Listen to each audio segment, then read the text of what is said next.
Pahalgam terror attack के बाद भारत की रणनीति के आगे पाकिस्तान पस्त नजर आ रहा है और पाई पाई को मोहताज देश को तनाव के बीच सिर्फ अलर्ट रहने पर ही करीब 4 अरब रुपए खर्च करने पड़ रहे हैं। नमस्कार, मैं हूं आपके साथ अंशु। पंजाब केसरी दिल्ली देख रहे हैं आप। पहलगाम आतंकी हमले के बाद भारत ने पाकिस्तान के खिलाफ ऐसी रणनीति बनाई कि युद्ध से पहले ही पाकिस्तान कंगाल होता जा रहा है। हालात ये हैं कि पहले से ही पाई पाई को मोहताज पाकिस्तान हर रोज सिर्फ अलर्ट रहने और सैन्य ताकत का दिखावा करने के लिए ही अरबों रुपए फूकने को मजबूर है। इंडो पाक टेंशन के बीच जहां उसे एक के बाद एक आर्थिक चोट लग रही है, तो इस संकट में उसके करीबी चीन जैसे देश भी उससे दूरी बनाते दिख रहे हैं। ऐसे हाल में युद्ध की मार वो कैसे झेल पाएगा, ये बड़ा सवाल बन गया है। भारत और पाकिस्तान के बीच तनाव चरम पर है। इसका बड़ा असर पाकिस्तान इकोनॉमी पर देखने को मिलेगा। वहीं साथ ही परमाणु हमले की धमकी देने वाले पाकिस्तान का खजाना सिर्फ युद्ध से पहले ही लगातार खाली होता जा रहा है। जी हां, पहलगाम हमले के बाद भारत ने सख्त एक्शन दिखाते हुए पाकिस्तान को युद्ध से पहले ही थकाने और कंगाल बना देने की रणनीति अपनाई है। सिंधु जल समझौता रद्द करने से लेकर ट्रेड क्लोज होने से उस पर पहले ही वाटर स्ट्राइक और फाइनेंशियल स्ट्राइक कर दी है। तो वहीं पाकिस्तान की युद्ध को लेकर दी जा रही गीदड़ भभकियों पर भारत के पलटवार और सीमा पर सख्त तैयारियों ने पाक के लिए कंगाली में आटा गीला करने का काम किया है। दरअसल इस रणनीति का ये असर हुआ है कि लंबे समय से आर्थिक संकट से जूझ रहे पाकिस्तान को सिर्फ अलर्ट रहने के लिए ही हर रोज करीब 4 अरब पाकिस्तानी रुपए फूकने पड़ रहे हैं। रिपोर्ट्स की माने तो रिपोर्ट्स के मुताबिक सीमा पर फौज की तैनाती, विमानों का तेल, सरहद पार साजो सामान भेजने पर उसका हर दिन पाकिस्तान की शहबाज शरीफ सरकार करीब $13 मिलियन खर्च करने को मजबूर है।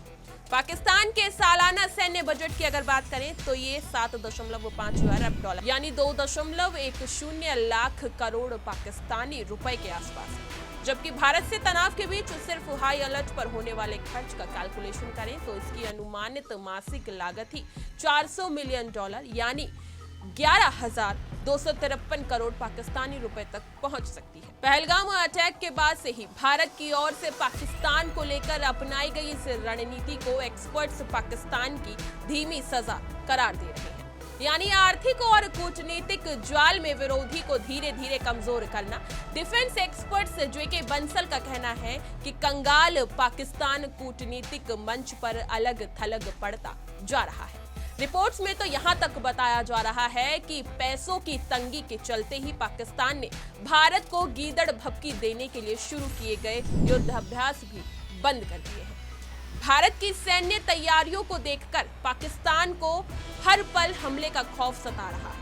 इसी वजह से पाकिस्तान पूरी तरह से बौखलाया हुआ है और दुनिया के अन्य देशों से मदद की गुहार लगा रहा है। लेकिन चीन जैसा उसका मित्र देश भी उसके काम नहीं आ रहा। पाकिस्तान ने संयुक्त राष्ट्र सुरक्षा परिषद में इस मुद्दे पर एक क्लोज डोर मीटिंग बुलाई थी ताकि अपना दुखड़ा रोकर बाकी देशों की सहानुभूति बटोर सके। लेकिन वहां भी पड़ोसी देश की जमकर फजीहत हो गई। बता दें, पाकिस्तान यूएनएससी का अस्थायी सदस्य है और इसी हैसियत से उसने क्लोज डोर मीटिंग बुलाने का आग्रह किया था। इसमें अस्थायी सदस्य अमेरिका, फ्रांस, रूस और ब्रिटेन ने पाकिस्तान से तीखे सवाल किए। साथ ही पाकिस्तान के दोस्त चीन ने भी उसका साथ नहीं दिया, जिसके भरोसे पाकिस्तानी मुल्क उछल रहा था। सूत्रों के मुताबिक बैठक में सदस्य देशों की ओर से न सिर्फ पहलगाम आतंकी हमले की कड़ी निंदा की गई, बल्कि धर्म पूछकर पर्यटकों को निशाना बनाने का मुद्दा भी उठाया गया।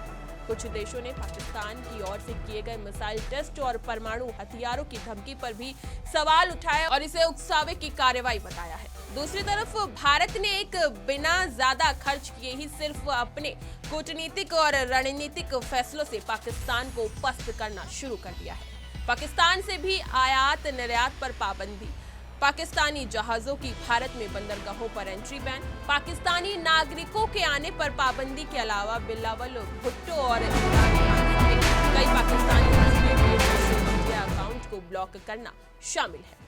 आईएमएफ के साथ ही एफएटीएफ जैसे संगठनों में पाकिस्तान के खिलाफ कूटनीतिक स्ट्राइक ने जबरदस्त असर दिखाया है। यही वजह है कि पाकिस्तान खुद गुहार लगाने यूएन सुरक्षा परिषद तक पहुंच गया, जबकि भारत ने अभी तक युद्ध की ओर एक कदम तक नहीं बढ़ाया।